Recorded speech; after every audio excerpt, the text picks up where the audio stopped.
Lukas 10:38 hanggang 42. Sa pagpapatuloy nila sa kanilang lakad, pumasok siya sa isang nayon.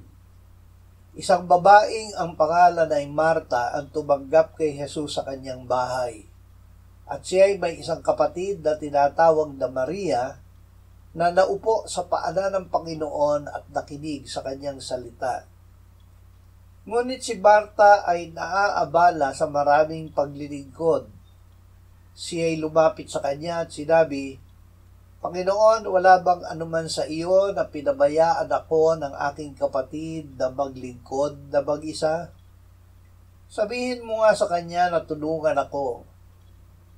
Subalit sumagot ang Panginoon at sinabi sa kanya, "Marta, Marta, nag-aalala ka at nababagabag tungkol sa maraming bagay.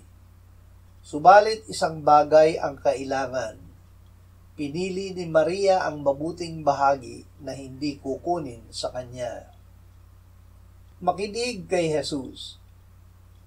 Ang mabuting bahagi ng paglilingkod sa Diyos ay ang pag-upo sa paanan ng Panginoong Hesus at pakikinig ng kanyang salita. Ito ang mabuting bahagi dahil ito ang paraan ng pagkakaroon ng pananampalataya sa Diyos.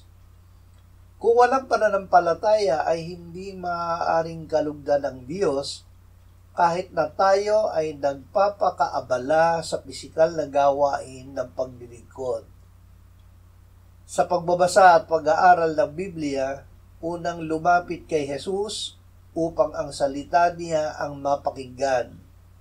Sabihin sa kanya, "Magsalita ka, Panginoon, at ako ay makikinig."